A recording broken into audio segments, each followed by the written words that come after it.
Muy bien, vamos entonces a dar inicio a esta hora de maratón de Geografía y Educación Cívica, correspondientes a las semanas 15, 16 y 17. Muy bien, vamos entonces a empezar. Si bien, chicos, se observa la diapositiva, ¿no? Por favor, si cuando yo pregunte, a ver si me responden, pues, ¿no? Si se me está escuchando también, ¿verdad? Sí, profesor. Ya, muy bien. La descentralización conforme a la Constitución Política del Perú, ¿no? Porque esta es una norma, ¿no? Una política que está en la Constitución Política del Perú. Es la parte política, es parte de la política permanente del Estado, ¿no? Y es de carácter obligatorio. De lo mencionado, identifique los objetivos de este proceso, ¿no? Recuerden ustedes que en las últimas semanas hemos estado hablando, pues, ¿no? De la descentralización. ¿Y por qué se descentraliza, no es cierto? Se descentraliza porque todo antes se estaba centralizado en Lima, las decisiones se tomaban en Lima, ¿no? Y la centralización, pues, es una herencia que nosotros recibimos de la época colonial, ¿correcto? ¿Y qué cosas hizo la centralización? ¿No? Que las decisiones se tomen en Lima y muchas de las decisiones erradas, equivocadas, ¿no? Y esta también es una de las razones por la cual, ¿no? El Perú se desarrolló de manera desigual, ¿no? Dando mayor prioridad, ¿no? En cuanto a desarrollo, básicamente a Lima, ¿no? Y algunas ciudades principales del Perú. Entonces, para romper esta situación que venía postrando al Perú en una situación bastante desigual en cuanto a la población y su desarrollo, la Constitución Política ha señalado, ¿no? Lo que es la descentralización. ¿De acuerdo? Pero no se olviden, para descentralizar se tiene que regionalizar también. ¿De acuerdo? Ya para descentralizar se tiene que regionalizar, crear regiones. ¿De acuerdo?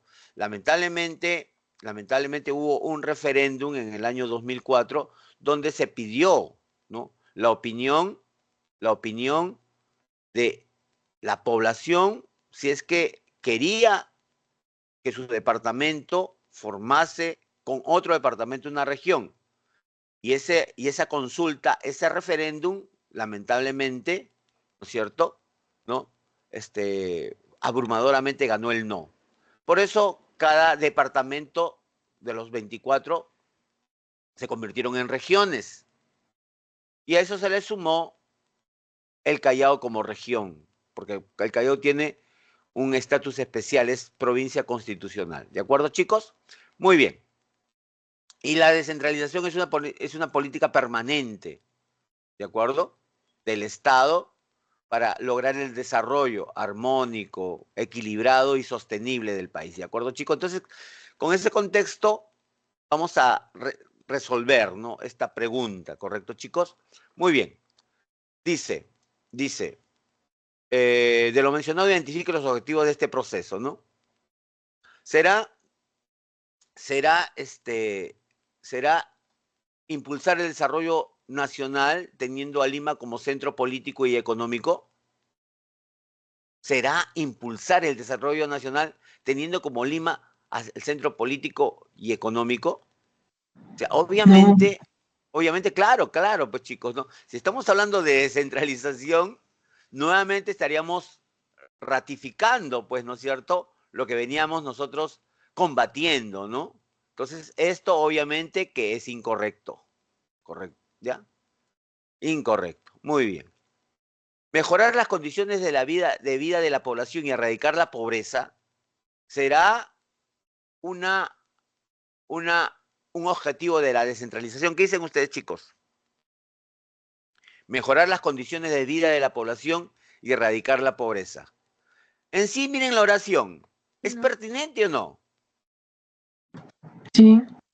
Claro, obvio, pues, ¿no es cierto?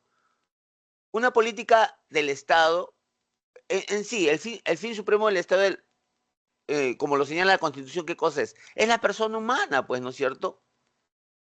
Entonces, ¿cómo no va a ser una política mejorar las condiciones de vida de la población y erradicar la pobreza? Obviamente, pues, ¿no es cierto? Eso es lo que busca también la descentralización. No le estaba diciendo yo de que el Perú había tenido un desarrollo desigual. Entonces, entonces hay que reconocer que había grandes sectores de la población marginados, ¿no?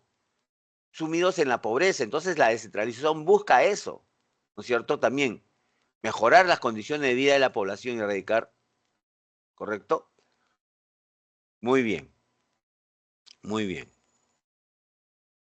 A ver.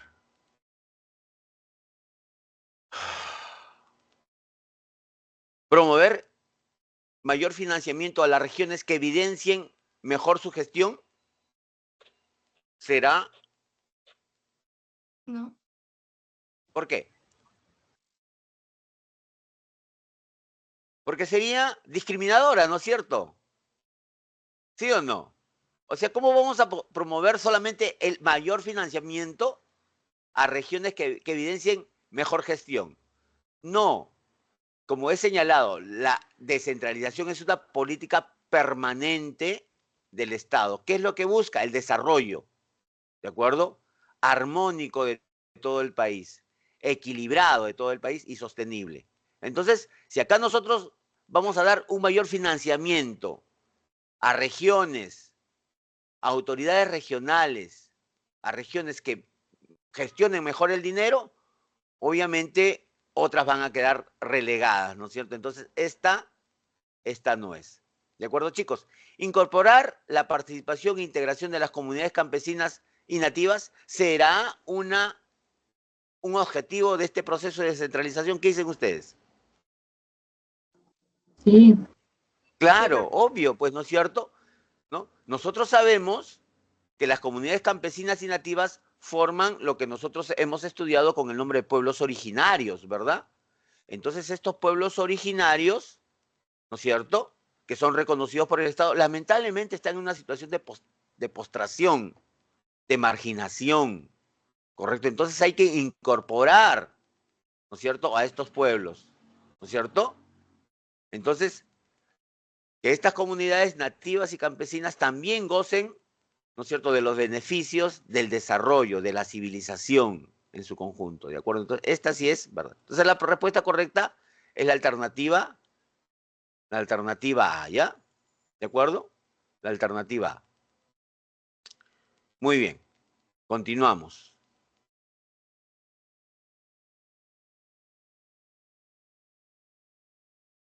A ver, chicos. En el periodo intercensal, acá hablamos de población, en el periodo intercensal 2007-2017, el periodo intercensal es el tiempo, son los años, ¿de acuerdo?, entre un censo y otro censo, ¿de acuerdo? Hubo un censo en el año 2007 y luego hubo otro censo en el año 2017. Ese es periodo intercensal, ¿de acuerdo? La población total se incrementó, o sea, en ese periodo, del 2007 al 2017, la población total se incrementó en 3 millones, ¿de acuerdo? En 3.016.621 habitantes. ¿Sí? Muy bien, muy bien. La población, ¿de acuerdo?, se incrementó, ¿correcto? Ahora, y ha reflejado un crecimiento anual, o sea, se divide, ¿no? Y un crecimiento anual, ¿no?, en cada año de ese periodo intercensal de más de 300.000 personas, ¿de acuerdo? Muy bien. Se entiende como tasa de crecimiento anual al indicador que, ¿cuál sería la respuesta? ¿Cuál sería la respuesta, chicos?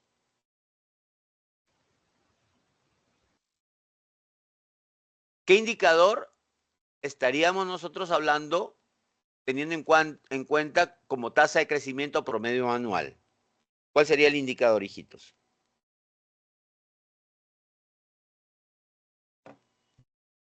¿Ah? ¿Qué dicen ustedes? ¿Se acuerdan ustedes que nosotros hemos hablado, ¿no? De algunos indicadores, ¿cierto?, demográficos, ¿no? Entonces, ¿cuál de estas sería la respuesta? La A. Muy bien, la A. Hay otra que de repente, otro chico, chica que piensa que no es la A. Muy bien. Muy bien. Chicos, la respuesta correcta, la señorita tiene razón, ¿de acuerdo? Cuando hablamos nosotros de la tasa de crecimiento poblacional, ¿de acuerdo? ¿Ya? Esta es la suma de la diferencia entre la tasa de natalidad y la tasa de mortalidad. La diferencia entre estas dos, la tasa de natalidad y la tasa de mortalidad, se llama, no se olviden, crecimiento natural. Correcto, crecimiento natural. ¿De acuerdo? Muy bien. Y la diferencia entre la población que entra al territorio peruano, obviamente, y con la población que sale, ¿no es cierto? Eso se llama, ¿cómo se llama? Tasa neta de migración. ¿Se acuerdan que en clase se hizo, verdad? Muy bien.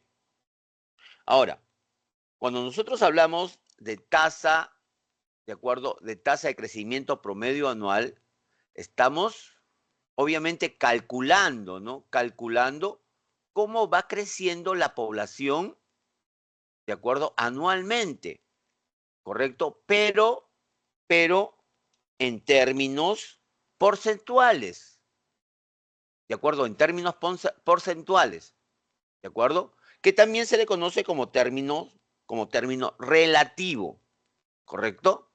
Cuando ustedes ven en población que la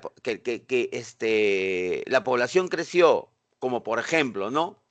2%, ¿de acuerdo? Eso es en términos relativos, ¿de acuerdo? Cuando se utiliza porcentaje, es términos relativos, ¿correcto? Entonces, obviamente, si estamos hablando nosotros de que hay un incremento anualmente, ¿de acuerdo? ¿Correcto? Pero aquí lo estamos poniendo en cuestiones de cantidades, ¿correcto? En cuestiones de cantidades, ¿de acuerdo? Cuando nosotros hablamos de tasa de crecimiento promedio anual, miren, a tasa de crecimiento promedio anual, tenemos que hablar siempre en porcentaje, ¿de acuerdo? En porcentaje, ¿ya? Porque no podemos hablar en términos reales, en términos numéricos, tenemos que hablar siempre en porcentajes, ¿ya, chicos? Por eso la alternativa correcta, como bien ha dicho la señorita, ¿no es cierto?, es la letra A, ¿ya? A ver, esta es una pregunta, chicos, esta es una pregunta del último simulacro, que he creído por conveniente introducirla también, ¿de acuerdo? Es del último simulacro, ¿de acuerdo? Muy bien. En esta pregunta nos señala la siguiente: el sector transporte vial en nuestro país se encuentra agrupado en el Sistema Nacional de Carreteras, clasificadas en la red vial nacional,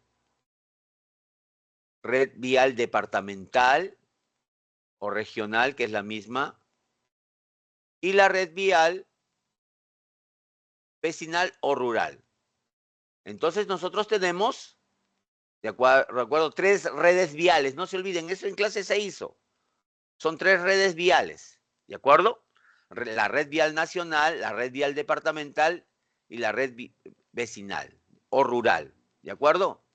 Muy bien. De acuerdo al anuario elaborado por el Ministerio de Transportes y Comunicaciones al 2021, pasó a conformar un total de 12.645 rutas. Y acá se divide las rutas, ¿correcto? Muy bien. En base a las características de la red vial nacional, miren, en base a las características de la red vial nacional, o sea, te están pidiendo, ¿de acuerdo? Esto, ¿de acuerdo? Y nosotros sabemos que la red vial nacional está conformada, si recuerdan ustedes, por carreteras longitudinales y carreteras o ejes transversales. No se olviden, las carreteras longitudinales son aquellas que unen ciudades de una misma región geográfica. Y son 3. La carretera longitudinal de la costa, que une las ciudades de la costa, llamada Panamericana, ¿correcto? La carretera longitudinal de la sierra, que une las principales ciudades, ¿de acuerdo? Las principales ciudades de los valles interandinos, ¿correcto? Y luego tenemos, ¿de acuerdo? ¿No? La carretera longitudinal de la selva, que une las principales ciudades, ojo, de la selva alta, ¿correcto? Muy bien. Esa es la red vial nacional. A estas carreteras longitudinales se le unen los ejes transversales. Los ejes transversales unen costa, sierra y selva. O sea, es una carretera que va de costa, sierra y selva, ¿de acuerdo? Esa es la red vial nacional y eso es lo que están pidiendo acá. En base a las características de la red vial nacional, podemos afirmar que la carretera, aquí tenemos que identificar cuál es la adecuada. Muy bien. Podemos afirmar que la carretera Los Libertadores es un eje longitudinal andino.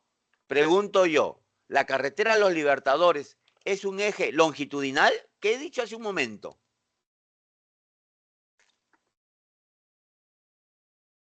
¿Cuántos ejes longitudinales hay? 3, ¿no es cierto? De la costa, de la sierra y la selva. ¿Correcto? ¿Hay eje longitudinal Los Libertadores? No, no hay eje Los Libertadores es una carretera transversal, une costa, sierra y selva, por lo tanto no es longitudinal, por lo tanto no es la respuesta. Muy bien. ¿Alguien tiene la respuesta ahí? Chicos, ¿alguien sabe la respuesta? Muy bien, vamos a continuar. B. La carretera longitudinal de la sierra tiene mayor superficie pavimentada. Hay que entender que las carreteras, ¿de acuerdo?, en su conjunto son pavimentadas.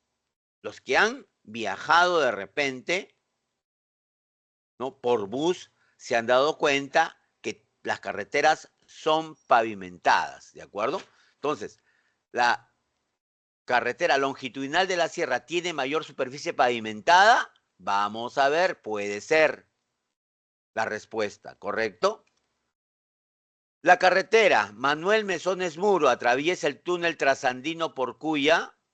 Pregunto yo, ¿hemos hablado de una carretera longitudinal llamada Manuel Mesones Muro? No, correcto, no. La carretera Manuel Mesones Muro forma parte, sí, de la red vial nacional, pero es una carretera transversal, une costa, sierra y selva. ¿De acuerdo? Une costa, sierra y selva. Y dice acá, atraviesa el túnel trasandino de Porcuya. No, atraviesa el paso de Porcuya. Recuerden ustedes que un paso es la zona más deprimida de la cordillera y por ahí se construyen carreteras que unen la costa con la sierra y luego con la selva. ¿De acuerdo, chicos? Ahora, ¿hay un túnel trasandino de Porcuya? Sí, cerca de Porcuya, pero se llama un túnel trasandino, ¿de acuerdo?, de Olmos. Pero ojo, es un túnel por donde no pasan carros, donde no pasa el transporte. Es un túnel donde se ha colocado una tubería para traer agua y llevar agua a las pampas de Olmos. Sí existe el túnel trasandino, sí existe, pero por ahí no pasan carros. Por ahí pasa una tubería, unos ductos que llevan agua hacia Olmos, hacia Lambayeque. ¿De acuerdo? Por lo tanto, esta también es incorrecta. La longitudinal de la selva comunica Loreto con Madre de Dios. Yo les he dicho, a ver, ¿Loreto y Madre de Dios están en la selva alta o en la selva baja, chicos? Por favor, respuesta. Nadie los está mirando, nadie los está reconociendo. ¿Sí o no? ¿O dónde está? ¿En qué selva está? ¿En la selva alta o en la selva baja? Por favor, miren, tienen que saber ustedes esto. Hijos. Perdón, no te escucho bien, con firmeza, con firmeza. ¿En qué selva está? Selva baja. En la selva baja, claro, pues. Yo les he dicho hace un momento que la carretera longitudinal une ciudades, ¿de dónde? ¿De la selva alta o de la selva baja?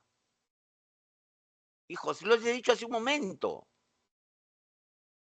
La carretera longitudinal de la selva une las ciudades de la selva alta. ¿Por qué no en la selva baja? Recuerden ustedes que la selva baja es una zona llana que para inundada, que es sumamente difícil hacer una carretera. Correcto. Una de las razones por la cual no se puede hacer una carretera, claro que se puede hacer, pero costaría mucho dinero. Su mantenimiento también.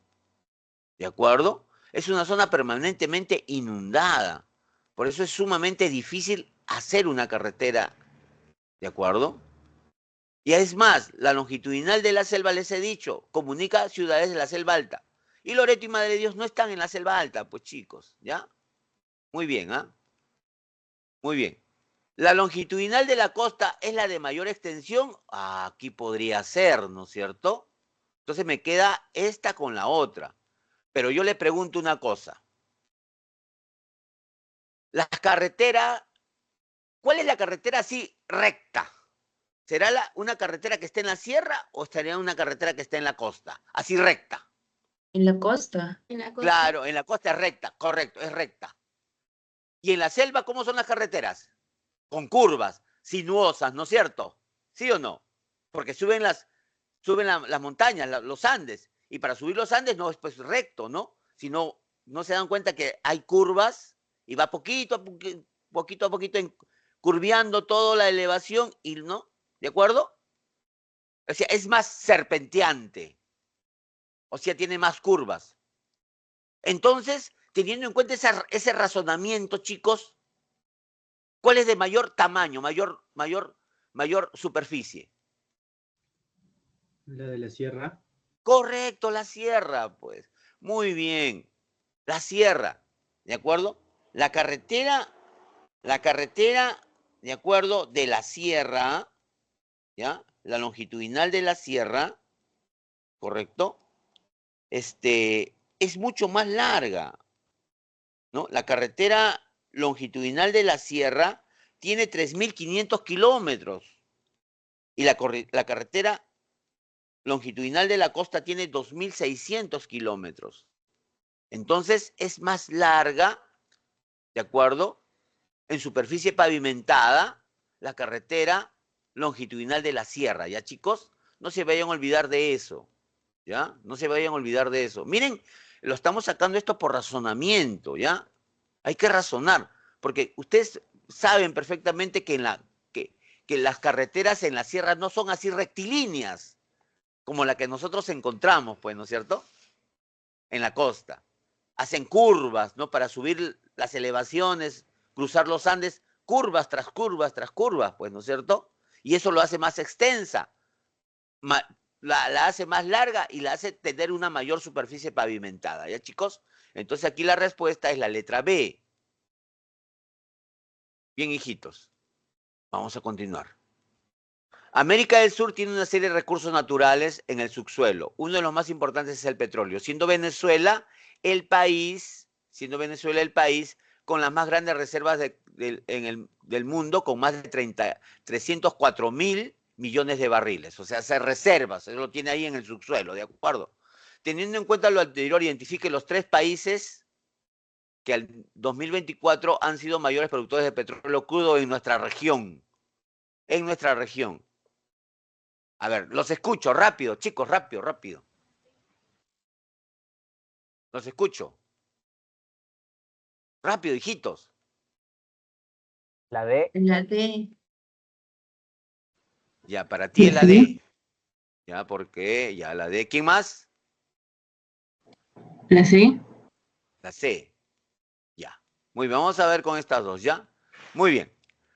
Chicos, hasta hace algunos años, ¿de acuerdo? Siempre hemos escuchado que los principales productores de petróleo en América, estamos hablando de nuestra región, Y recuerden ustedes cuando en la última clase hemos hablado de América, ¿no es cierto? Y América está dividida en tres: Norteamérica, Centroamérica y el Caribe, y América del Sur. ¿Correcto?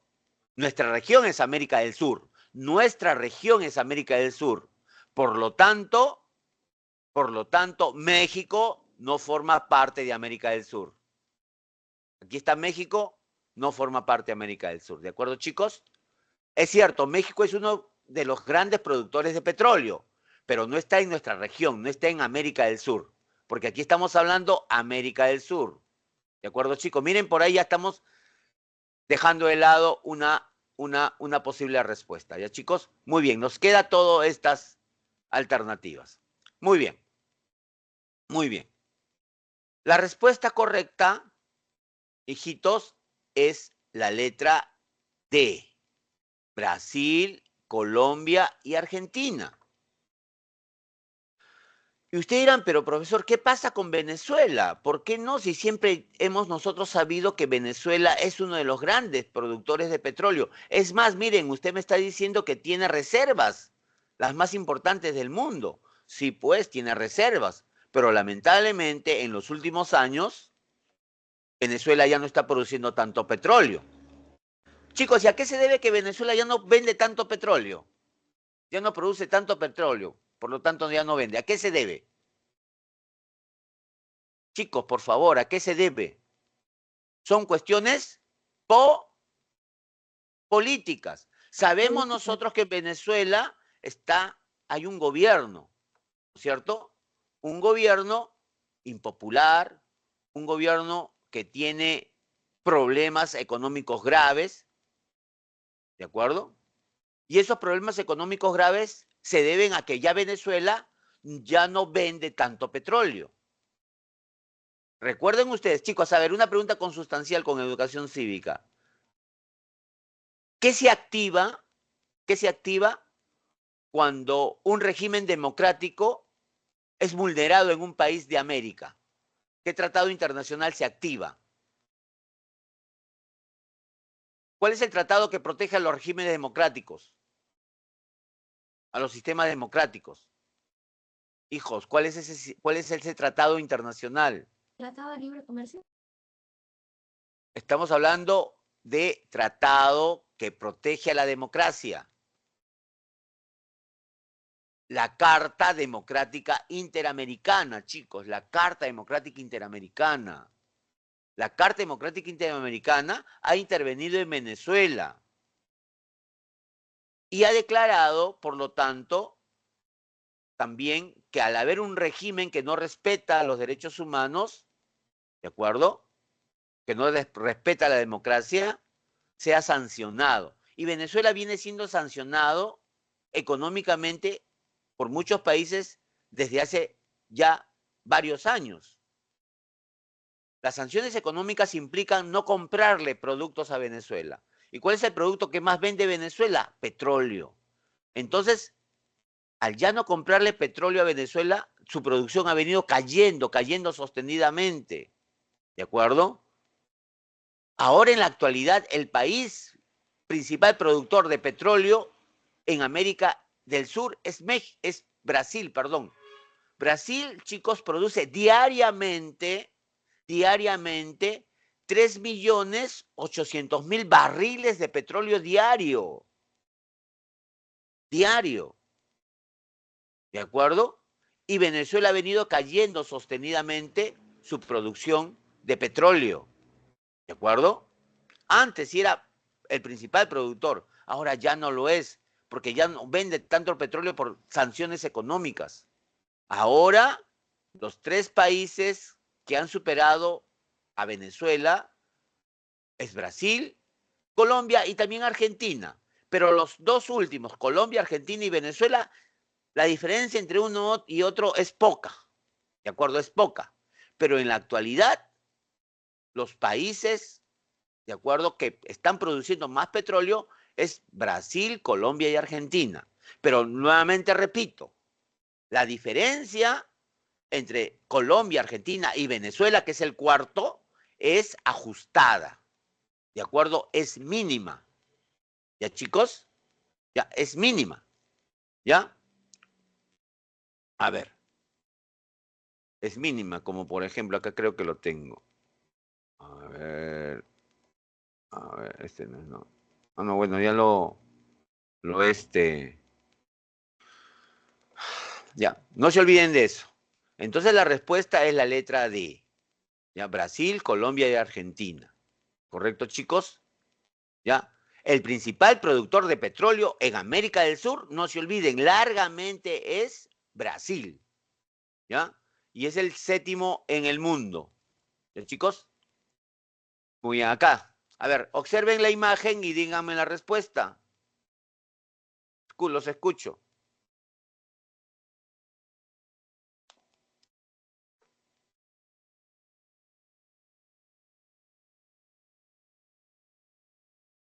¿Cuál sería la respuesta?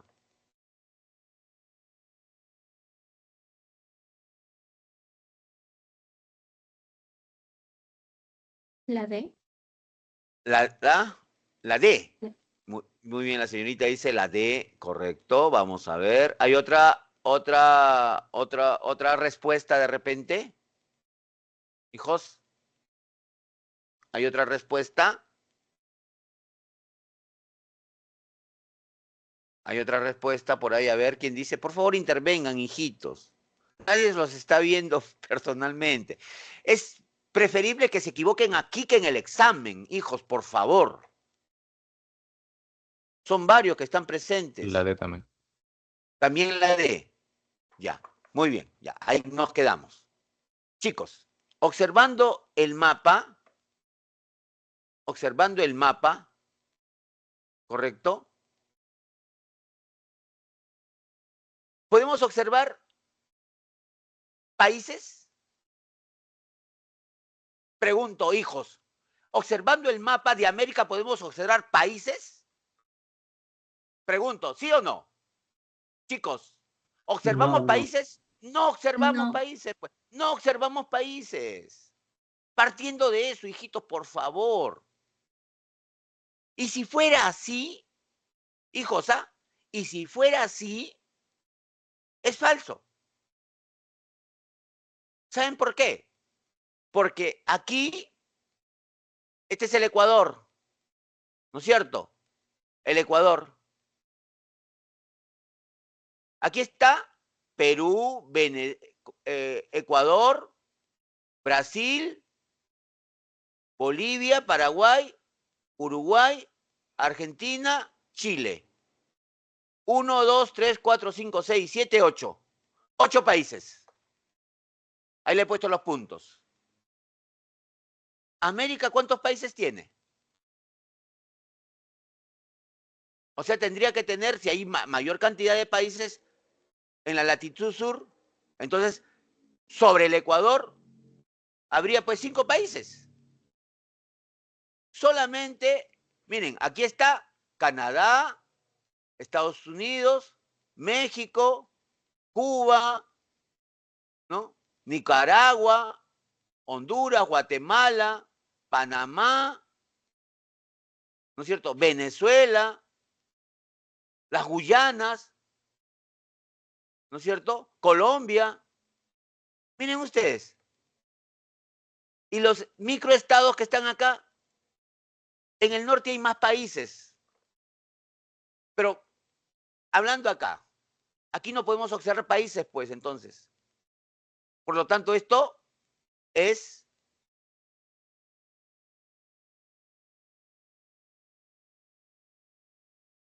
no es. ¿Alguien tiene la respuesta, por favor? Chicos, por favor, hijos míos. Es simplemente C. observar. ¿La? Hijo, te escucho. Sí. Ya, La C. muy bien. La respuesta es la C, chicos. Vamos a ver. A. La mayor superficie de Europa se encuentra en el hemisferio occidental. Aquí lo tenemos morado Europa. Su mayor superficie no se encuentra aquí. Se encuentra aquí. Y este es el hemisferio. ¿Qué hemisferio es este? Este es el hemisferio oriental. Oriental. Este es el occidental. Por lo tanto, la mayor parte del hemisferio de Europa, la mayor parte de la superficie de Europa se encuentra en el oriente. Esto es falso, pues. El Océano Índico baña totalmente la costa occidental del África. Acá está el Océano Índico. ¿Cuál es la costa occidental del África? La que es bañada por el Océano Atlántico. Por lo tanto, esta costa de aquí, el Océano Índico baña la costa oriental. Oriental, esta parte, chicos. Por lo tanto, esta es falso. Ya hemos hablado de las de... ¿Y Europa tiene penínsulas más extensas que Asia? No, pues. Miren las penínsulas que tiene Asia. La península de Arabia, la península de la Indostán, Indochina, ¿no es cierto? Corea, Kamchatka, tiene penínsulas más grandes, ¿de acuerdo? Entonces, esto, ahora ustedes dirán, pero profesor, miren, recuerden ustedes, hijitos, recuerden ustedes cartografía. Este mapa, ¿con qué proyección ha sido elaborada? El mapa que estamos observando, ¿con qué proyección? Recuerden ustedes, son 3 proyecciones, hijos míos, en cartografía, 3 proyecciones. ¿Cuáles son esas 3 proyecciones? Por favor, hablen. Cilíndrica. Cilíndrica, claro, esta es cilíndrica. Y la proyección cilíndrica, ¿qué latitudes de forma hace más grande? ¿Qué latitudes? Recuerden ustedes que el profesor le enseñó, ¿no? Que hay 3 tipos de latitudes. Bajas, medias y altas. Latitudes bajas de 0 a 30 grados. Medias de 30 a 60 y latitudes altas de 60 más. Esas latitudes altas son las que se deforman más. Por lo tanto, aquí nos hace ver, ¿no? Ah, no, acá miren, aquí está, ¿no? La península de Escandinavia es grande, ¿no? La península ibérica, ¿no? De repente por eso. Pero no, pues, no. Asia tiene, ¿de acuerdo? Penínsulas más extensas. La C, que es la respuesta. ¿El continente de África tiene mayor superficie del hemisferio? Claro, pues, todo lo que estoy poniendo ahora en celeste, todo esto del África es hemisferio. Perdón, un ratito, espérense. Ya. Todo esto del África, ¿de acuerdo? Todo esto que estoy marcando es el hemisferio septentrional. Todo esto es hemisferio septentrional. Todo esto que estoy marcando así en celestito, recuerden ustedes, hemisferio septentrional es sinónimo de hemisferio norte. ¿Se acuerdan ustedes de la primera clase? Sinónimo de occidente. Sinónimo de oriente. Sinónimo de occidente es oeste. Sinónimo de oriente, este. Sinónimo de norte, septentrional, boreal. ¿De acuerdo? Sinónimo de sur, austral, meridional. Entonces aquí estamos demostrando que la mayor superficie del territorio africano se encuentra en el hemisferio norte o septentrional, ya que estoy marcando, ¿ya chicos? Entonces la respuesta es la letra C. ¿Alguna pregunta hasta aquí? Todo está claro, ¿verdad? Vamos entonces ahora a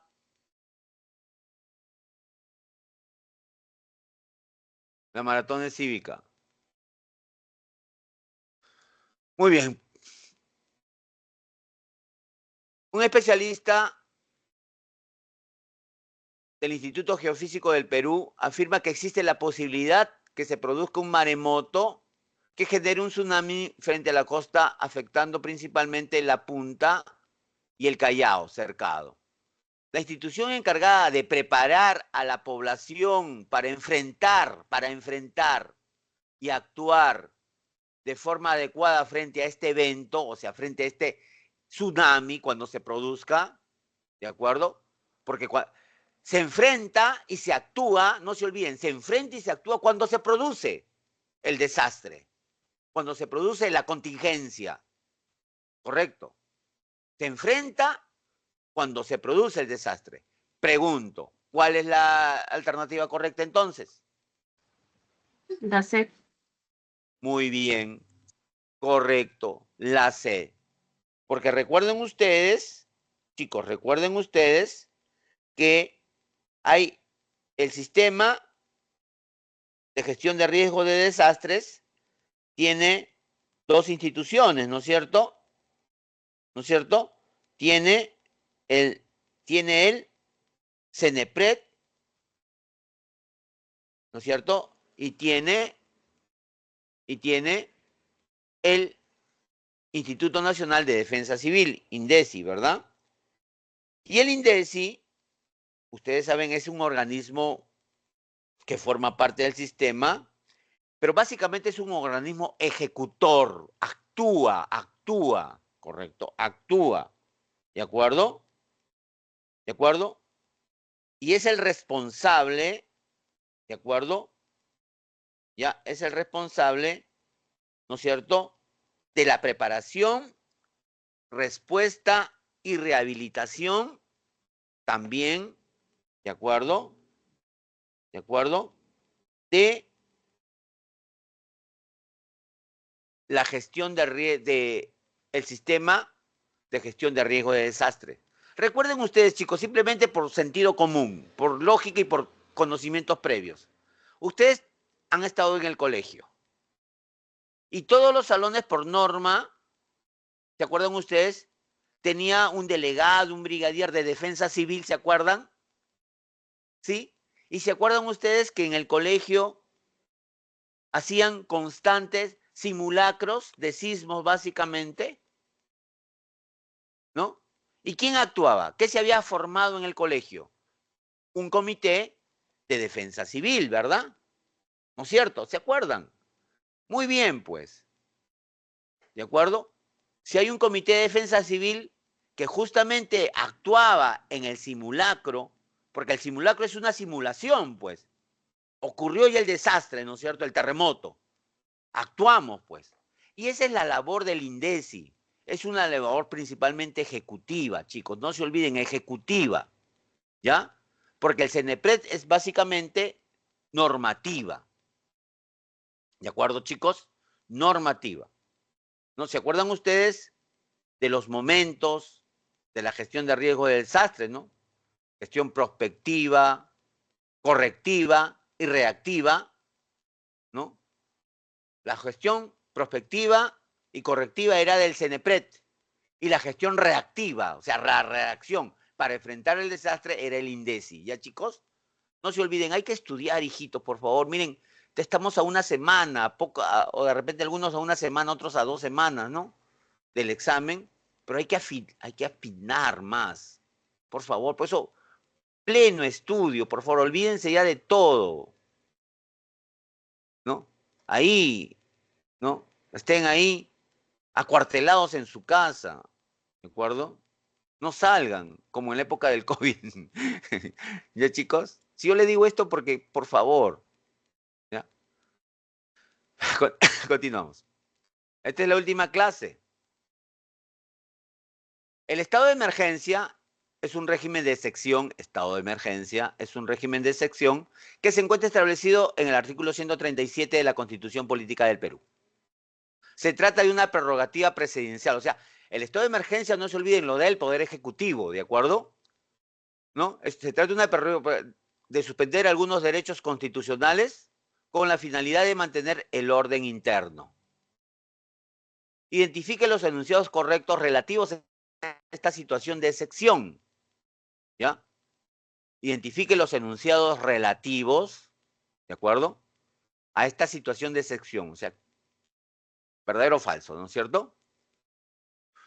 Acá sería verdadero o falso, acá hay un error, ¿no? Vamos a ver verdadero o falso. Se establece cuando el país se encuentra en guerra civil, ¿verdadero o falso? Verdadero. Chicos, Verdadero. ya.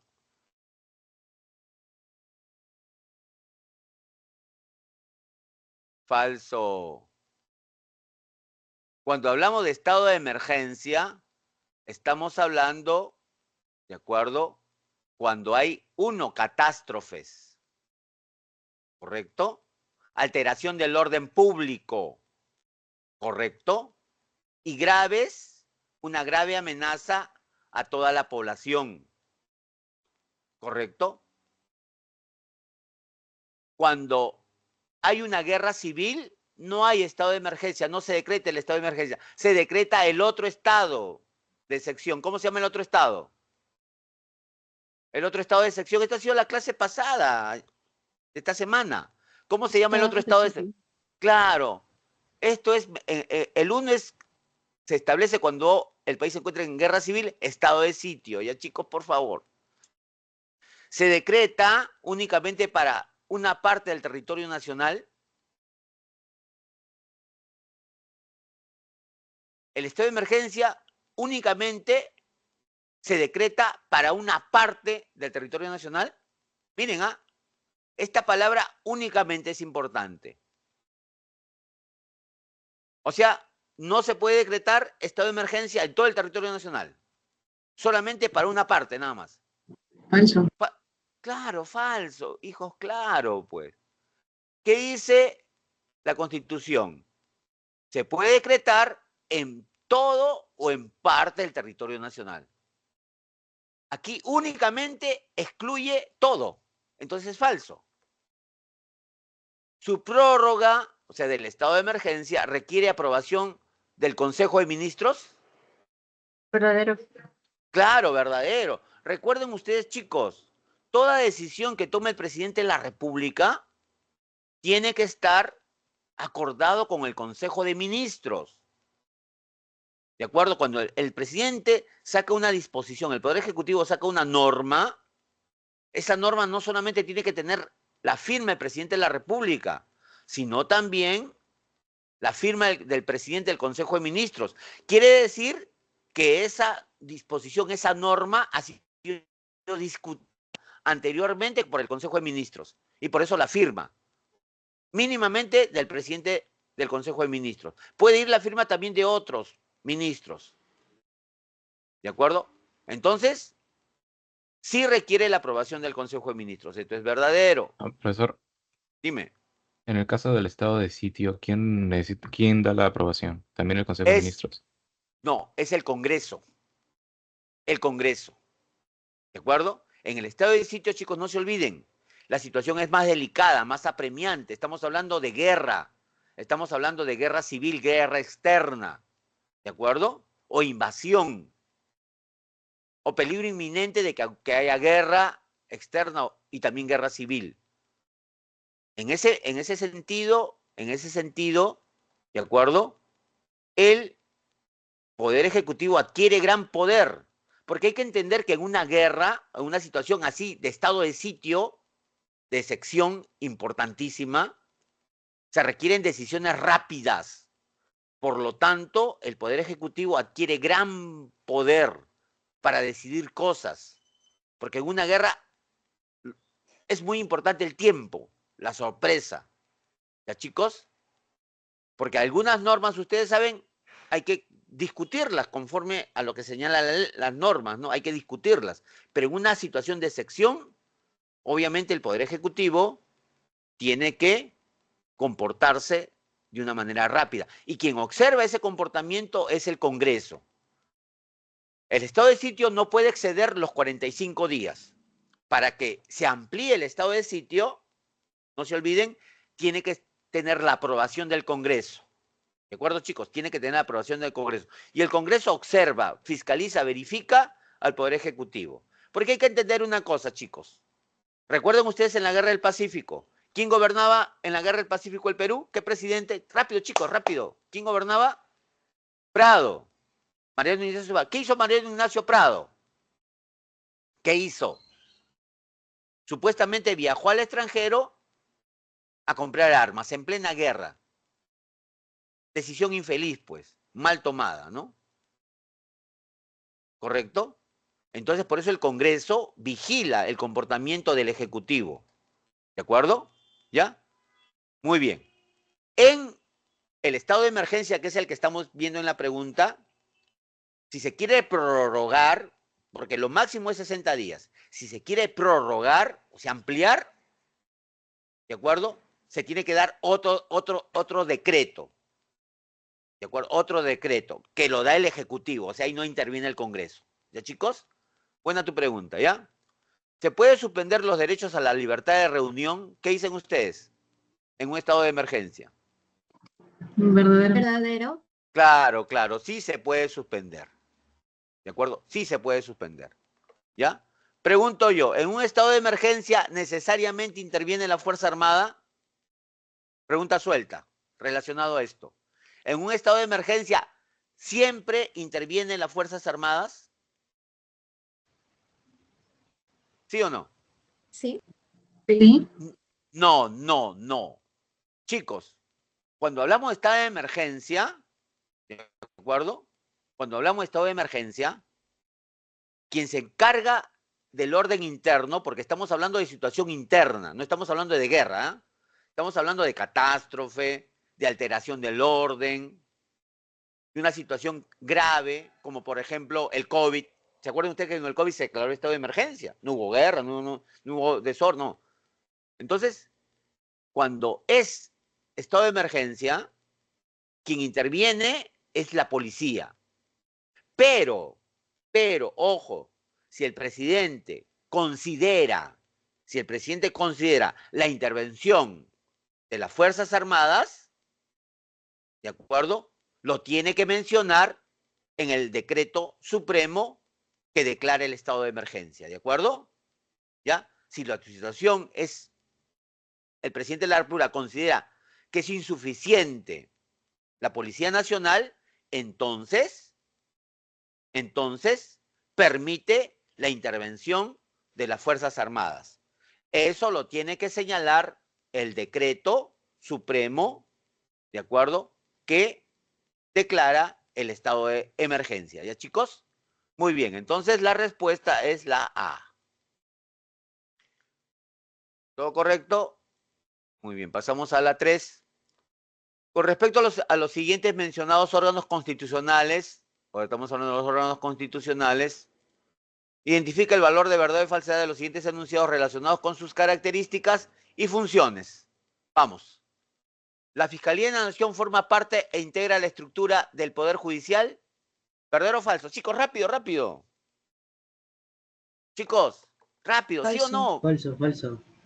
Falso. ¿Por qué? ¿Por qué? ¿Por qué? ¿Por qué? ¿Por qué? ¿Por qué? Es falso, Pertenece al correcto. Ministerio Público. No, ya, miren. La Fiscalía de la Nación no forma parte ni o integra la estructura del poder. ¿Recuerda usted la estructura del Poder Judicial?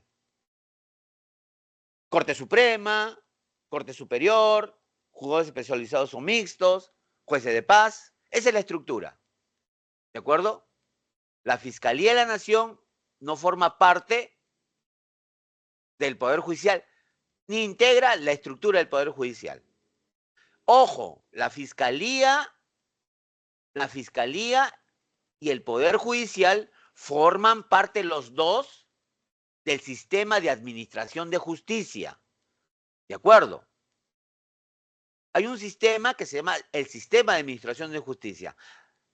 En ese sistema están integrados el Poder Judicial y la Fiscalía de la Nación. Hay que entender, no se olviden, chicos, que los órganos constitucionales autónomos no pertenecen a ningún poder del Estado, no se olviden. Su función principal es ayudar a los poderes del Estado en cumplir con su función. Por lo tanto, tienen que tener autonomía, no forman parte de ningún poder del Estado, son autónomos, son independientes, se deben a la Constitución y a su ley orgánica, ¿de acuerdo? Entonces, esto es falso. ¿La Defensoría del Pueblo puede pronunciarse en materia de asuntos electorales? Rápido, chicos. ¿La Defensoría del Pueblo puede pronunciarse en materia de asuntos electorales? Rápido, ¿sí o no? ¿Verdadero o falso? Hijos. Falso. Falso. Verdadero. Chicos. Recuerden ustedes la Defensoría, su finalidad es. Es un colaborador crítico del Estado.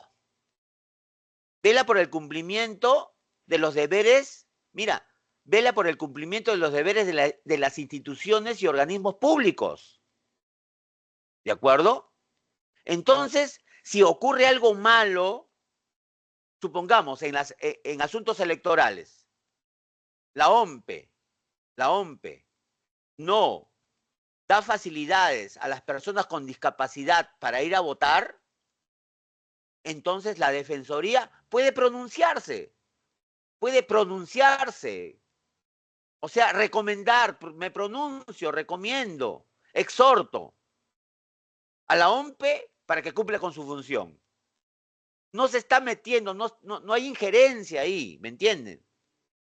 ¿Ya? O sea, el pronunciarse no significa meterse, tener injerencia, porque recuerden, la Defensoría del Pueblo es colaborador crítico del Estado y apoya a los organismos públicos, a las entidades del Estado, en cumplir con sus funciones. Por eso la Defensoría sí puede pronunciarse. El pronunciarse no significa, ¿de acuerdo?, que esté teniendo injerencia. Simplemente pronunciarse.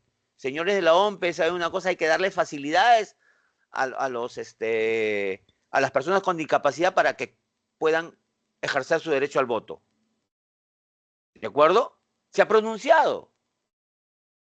No está teniendo injerencia.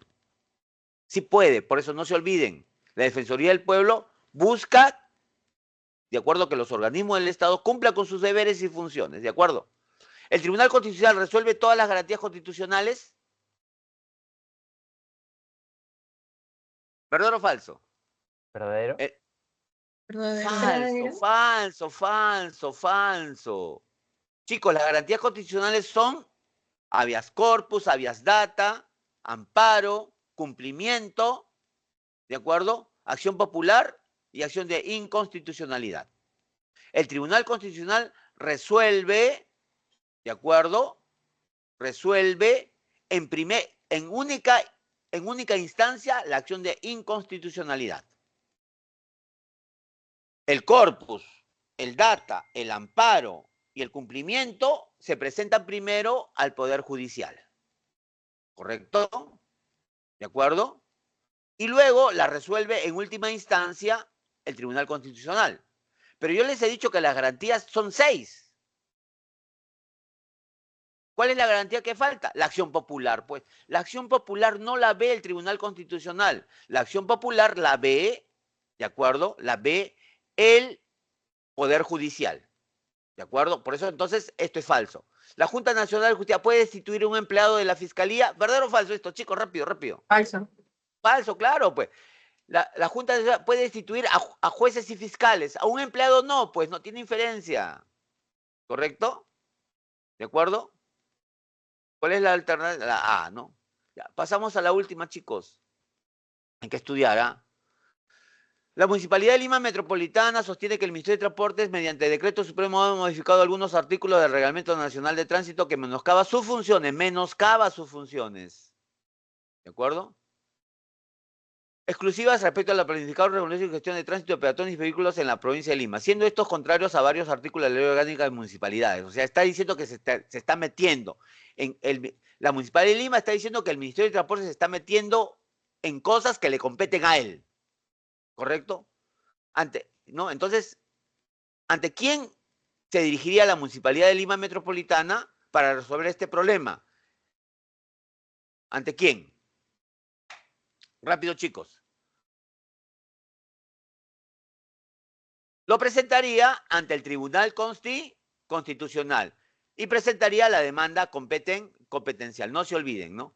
La demanda competencial implica o se presenta cuando dos organismos del Estado están cumpliendo una idéntica función o una se intromete en la función de otra. Entonces va a haber ahí una queja, ¿no es cierto? Entonces la respuesta correcta es la alternativa E. Chicos, suerte. Por favor, estudien bastante. Es lo único que yo les voy a pedir para que de esa manera puedan tener, pues, ¿no?